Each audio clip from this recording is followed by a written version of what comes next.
गानचतुराय गान प्राणाय गाना।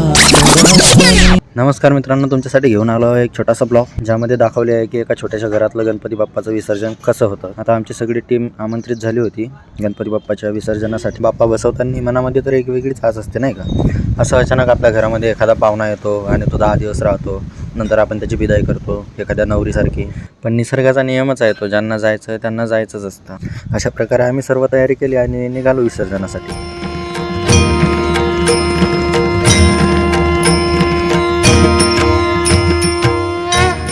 जाता आता जिथे मला सांगायला लागलं की तिकडं नदीमध्ये गणपती बाप्पाचं विसर्जन करू देत नाही आपल्याला, म्हटलं काहीतरी वेगळं असेल त्यांचं, चला आपण जाऊन बघू। इथं पोचल्यानंतर दिसून आलं की जे जुनी परंपरा होती आपली ते खंडित झाली आहे। पण त्याचा मुख्य उद्देश असं पण सांगता येईल की एवढ्या गर्दीसारख्या ठिकाणी आपण पण एक मूर्खासारखं नदीमध्ये जायचं, गणपती बाप्पाला पाण्यामध्ये विसर्जित करायचं। परत ते कचरा, पॉलिथिन आणि हे सर्व आपण पाण्यामध्ये टाकतो, ते फळं वगैरे, आणि यामुळे काय होतं, नदीचं पाणी प्रदूषित होतं। पोरं म्हणाले की आपण नदीच्या तिकडच्या काठी जाऊन गणपती विसर्जन करू पाण्यामध्ये, पण म्हटलं एका अर्थाने यांचं पण चुकीचं नाही, यांचं पण बरोबरच आहे। त्यामुळं आपण पोलीस प्रशासन अधिनियमाचे चांगले पालन करू आणि गणपती विसर्जन इथंच करू। तर कसा वाटला तुम्हाला आमचा छोटासा ब्लॉग, आमचं विसर्जन कसं वाटलं हे लाईक करा आणि कमेंट करून कमेंटमध्ये सांगा।